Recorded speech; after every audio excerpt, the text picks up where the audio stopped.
11 जून 1950ची ती रात. पुण्यातल्या एका साध्याशा खोलीत एका माणसाने अत्यंत शांतपणे झोपेच्या गोळ्या घेतल्या हां. आणि स्वतःला कायमचं संपवलं.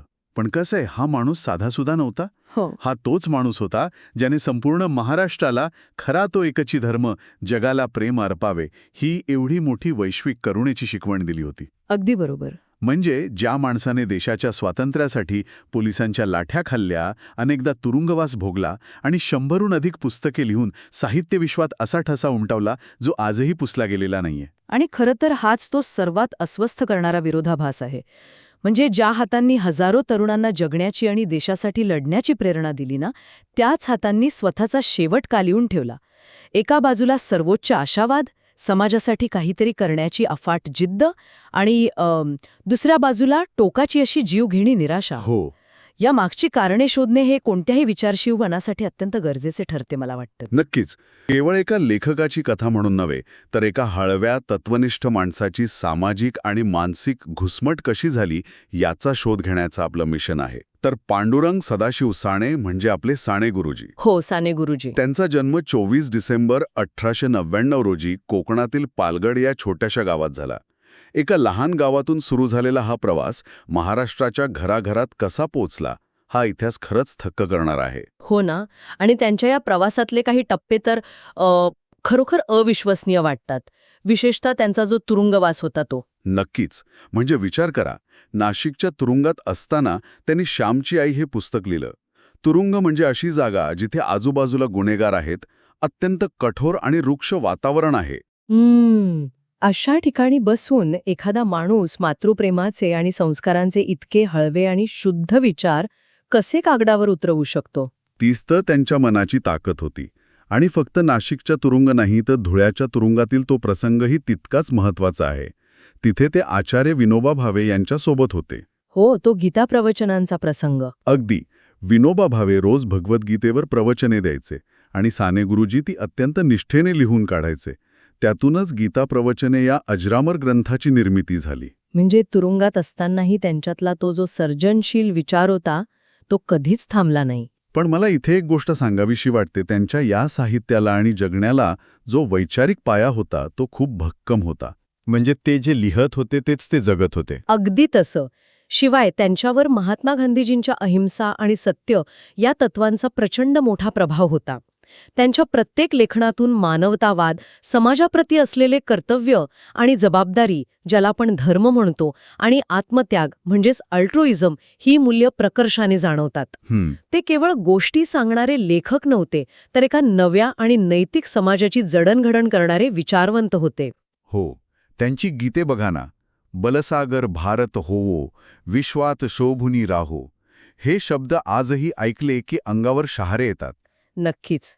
हे केवळ कागदावरचे शब्द नव्हते. त्यामागे एक प्रचंड मोठी राष्ट्रभक्ती आणि सामाजिक समतेची आस होती. आणि हीच आस त्यांना केवळ एका खोलीत बसून लिहू देत नव्हती. बरोबर. साहित्यातून प्रत्यक्ष कृतीकडे जाणारा त्यांचा जो प्रवास आहे, हा त्यांच्या व्यक्तिमत्वाचा सर्वात महत्त्वाचा आणि रंजक टप्पा आहे. इथेच ती खरी ठिणगी पडते. साने गुरुजी हे नुसते लेखक नव्हते, तर ते मैदानात उतरून काम करणारे एक कृतिशील नेते होते. तरुणांमध्ये राष्ट्रभक्ती आणि शिस्त निर्माण व्हावी म्हणून त्यांनी राष्ट्रसेवा दलाची स्थापना केली. दुष्काळग्रस्त भागातील शेतकऱ्यांची कर्ज माफ व्हावीत यासाठी त्यांनी मोर्चे काढले.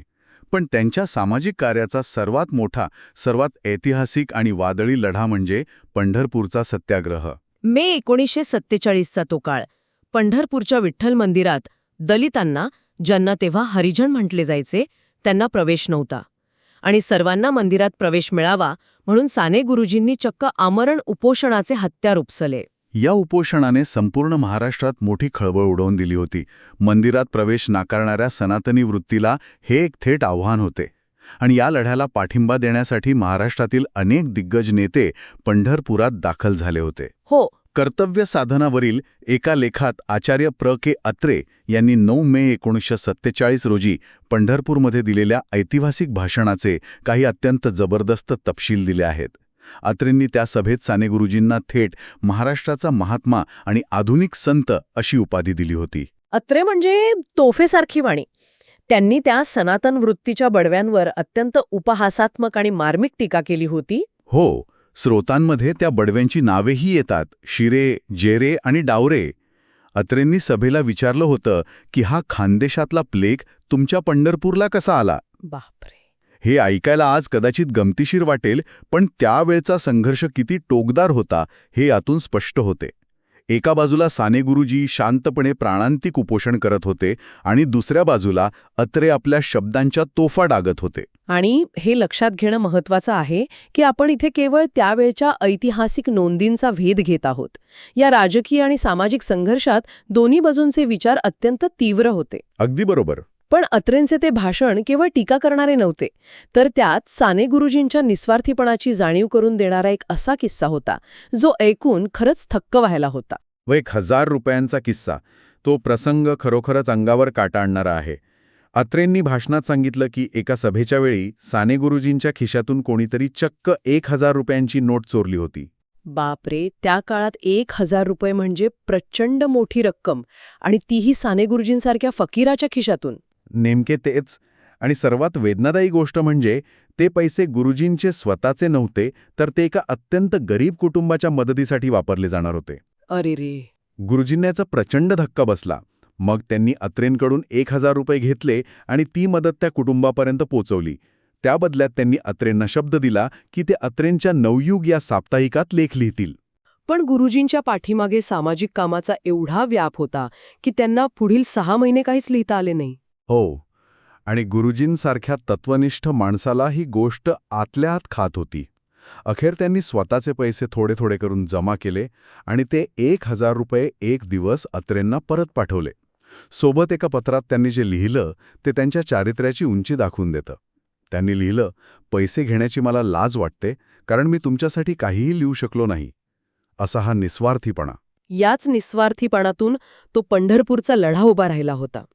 जर आपण याला एका व्यापक दृष्टिकोनातून पाहिले तर हे फक्त एका मंदिरात प्रवेश मिळवण्यापुरते मर्यादित नव्हते. अत्रेंनी हे अत्यंत स्पष्टपणे मांडले होते की जोपर्यंत देशातल्या एका मोठ्या घटकाला विठ्ठलाच्या मंदिरात प्रवेशबंदी आहे, तोपर्यंत भारताला मिळू पाहणाऱ्या राजकीय स्वातंत्र्याला काहीही अर्थ नाही. हे उपोषण हे सामाजिक समतेचा आणि देशाच्या खऱ्या स्वातंत्र्याचाच एक अभिन्न भाग होता. अखेर त्यांच्या उपोषणापुढे माघार घ्यावी लागली आणि 11 मे 1947 रोजी मंदिरात सर्वांनी एकत्रित प्रवेश केला. हा गुरुजींच्या लढ्याचा एक खूप मोठा विजय होता. पण दुर्दैवाची गोष्ट अशी की हा विजय आणि 15 ऑगस्ट 1947ला मिळालेले देशाचे स्वातंत्र्य या दोन्ही गोष्टी गुरुजींच्या मनातील अस्वस्थता संपवू शकल्या नाहीत. उलट ती अस्वस्थता अधिकच वाढली. देश स्वतंत्र झाला, पण साने गुरुजींना जो सुसंस्कृत, नैतिक आणि सेवाभावी भारत अपेक्षित होता तो त्यांना कुठेच दिसला नाही. खरंय. सर्वत्र राजकीय कटुता, सत्तेसाठीची साठमारी आणि माणसांमधले वाढते भेद त्यांना दिसू लागले. याच काळात 15 ऑगस्ट 1948 रोजी त्यांनी लोकांमध्ये वैचारिक प्रबोधन करण्यासाठी साधना साप्ताहिकाची सुरुवात केली. पण भोवतालची परिस्थिती अत्यंत वेगाने बदलत होती आणि ती त्यांच्या संवेदनशील मनाला सतत टोचत होती. आणि इथेच तो सर्वात मोठा प्रश्न निर्माण होतो. साने गुरुजींसारख्या एका योद्ध्याला, ज्याने आयुष्यभर इतका मोठा संघर्ष केला, तुरुंगवास भोगला, उपोषणे केली, त्याला अचानक एवढे नैराश्य का आले? तर त्याचं सर्वात मोठे आणि मर्मभेदी कारण म्हणजे 30 जानेवारी 1948 रोजी झालेली महात्मा गांधींची हत्या. गांधीजी हे गुरुजींचे आध्यात्मिक आणि राजकीय आदर्श होते आणि स्रोतांमध्ये याचा अतिशय स्पष्ट आणि तटस्थ संदर्भ मिळतो. तज्ज्ञांनी नोंदवले आहे की गांधीजींची हत्या करणारा नथुराम गोडसे हा महाराष्ट्राचा होता. या एकाच गोष्टीने साने गुरुजींच्या मनावर अत्यंत खोल आणि न भरून येणारा आघात केला. विचार करा, ज्या माणसाने आयुष्यभर स्वतःला महाराष्ट्राचा सेवक मानले, त्याला अचानक आपण ज्या महाराष्ट्राचे आहोत त्याच महाराष्ट्रातील एका व्यक्तीने हे कृत्य केले याची तीव्र लाज वाटू लागली. ज्या देशात आपण आयुष्यभर अहिंसेचा पुरस्कार केला, तिथे हे रक्ताचे पाट का वाहत आहेत या विचाराने ते आतून पूर्णपणे तुटले, खचले. याच आत्मक्लेशातून आणि प्रायश्चित्त म्हणून त्यांनी सलग 21 दिवसांचे उपोषणही केले होते. गांधीजींच्या हत्येने त्यांच्या आशेचा एक मोठा आधारच हिरावून घेतला होता. पण ही फक्त सामाजिक किंवा राजकीय निराशा नव्हती. त्याला वैयक्तिक एकाकीपणाचीही एक खूप गडद किनार होती. होय. साने गुरुजींनी स्वतःचा असा संसार कधी थाटलाच नाही. त्यांनी लग्न केले नाही. संपूर्ण समाज हेच त्यांचे कुटुंब होते. पण त्यांच्या स्वतःच्या कुटुंबातील अनेक मृत्यू त्यांनी मुघ्या डोळ्यांनी पाहिले होते. त्यांचे आई, वडील, भाऊ, भाऊजई आणि अगदी लहान पुतण्या या सर्वांचे मृत्यू त्यांनी पाहिले. किती भयानक. एकीकडे सनातनी विचारांचा सततचा विरोध, साधना साप्ताहिकावर आलेले अत्यंत मोठे आर्थिक संकट आणि दुसरीकडे समाजात वेगाने हरवत चाललेली माणुसकी, या सगळ्याचा भार त्यांच्या मनावर एवढा वाढला की त्यांना वाटू लागले की आपले विचार आता संपुष्टात आले आहेत.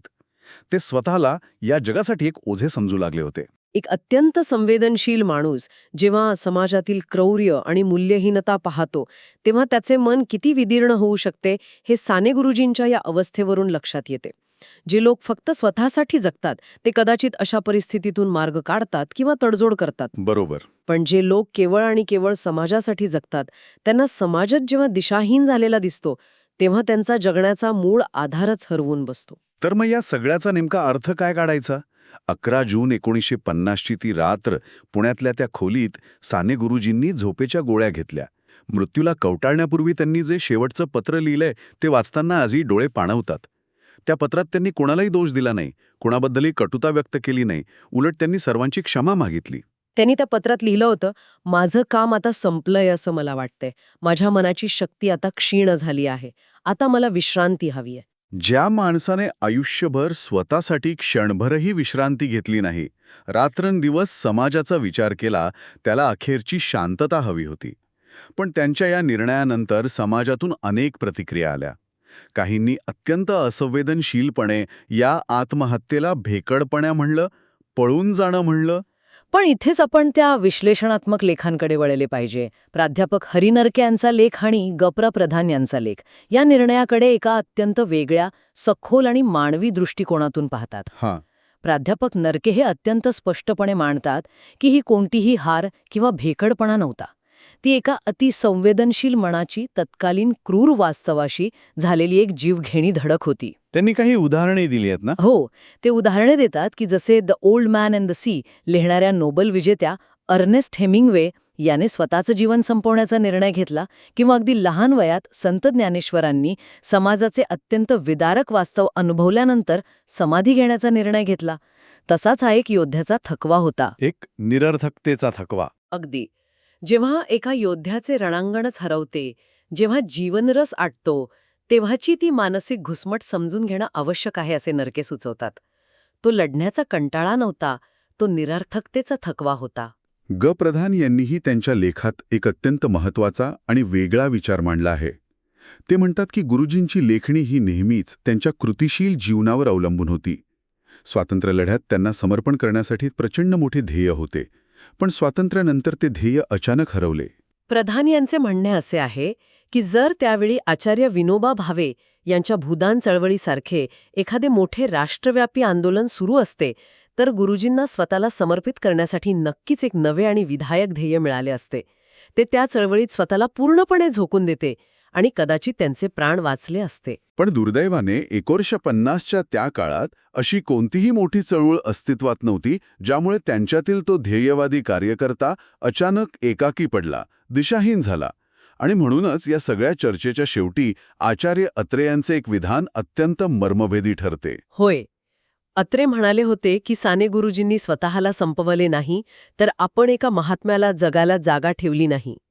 हे वाक्य समाजाच्या भूमिकेवर, आपल्या सर्वांच्या असंवेदनशीलतेवर एक प्रचंड मोठा प्रकाश टाकते. खरे, एका महात्म्याला, एका अत्यंत शुद्ध मनाला सामावून घेण्याची क्षमता तत्कालीन समाजाने गमावली होती. हे खरोखरच अस्वस्थ करणारे आहे. साने गुरुजींचं जीवन हे केवळ साहित्याचे किंवा राजकारणाचं उदाहरण नाही, तर ते सर्वोच्च सहानुभूती आणि आत्मत्यागाचं एक जिवंत प्रतीक आहे. त्यांनी समाजाच्या प्रत्येक वेदनेला स्वतःची वेदना मानली. दलितांना मिळणारी अपमानास्पद वागणूक असो, शेतकऱ्यांचं दुःख असो किंवा देशात उसळलेली हिंसा असो, या सगळ्याचे ओझे त्यांनी आपल्या मनावर घेतले. पण दुर्दैवाने त्यांच्या स्वतःच्या मनातील वेदना, त्यांची एकाकीपणाची घुसमट समजून घेण्यास हा समाज कमी पडला. एक असा महासागर ज्याने सर्वांना आपल्यात सामावून घेतले, पण त्याच्या स्वतःच्या तहानलेल्या मनाला पाण्याचा एक थेंबही मिळू शकला नाही. त्यांचा हा जीवनप्रवास खऱ्या अर्थाने मानवतेचा अर्थ आणि आपली मूल्य याबद्दल आत्मपरीक्षण करायला भाग पाडतो. स्वातंत्र्योत्तर काळात आलेली ती मूल्यहीनता, तो स्वार्थीपणा त्यांना सहन झाला नाही. त्यांचे ते शेवटचं पत्र आजही हवेत तरंगत आहे आणि एक मूक प्रश्न विचारत आहे. आणि हाच धागा पकडून आजच्या या सखोल चर्चेच्या शेवटी एका अत्यंत महत्त्वाच्या प्रश्नापाशी आपण येऊन थांबतो. आजच्या या हाय स्पीड डिजिटल जगात सगळीकडे कनेक्टिव्हिटी आहे. आपण एका क्लिकवर जगाशी जोडले गेलो असल्याचा दावा करतो. पण खरंच असं आहे का? साने गुरुजींनी सांगितलेला जगाला प्रेम अर्पावे हा खरा धर्म आपण आज खरोखरच जगतो आहोत का? की आजही आपल्या आजूबाजूला अशी अत्यंत संवेदनशील, निस्वार्थी आणि समाजासाठी झटणारी माणसं आहेत, ज्यांचा आवाज या आधुनिक जगाच्या गदारोळात कुठेतरी हरवत चालला आहे. अशी माणसं आजही कुठेतरी एकटेपणाने घुसमटत असतील का? आणि आपण त्यांच्याकडे साफ दुर्लक्ष करत असू का? हा प्रश्न मात्र नक्कीच अस्वस्थ करून जातो. याच एका शांत आणि विचारप्रवर्तक प्रश्नासोबत आजची ही सखोल चर्चा आपण इथेच थांबूया.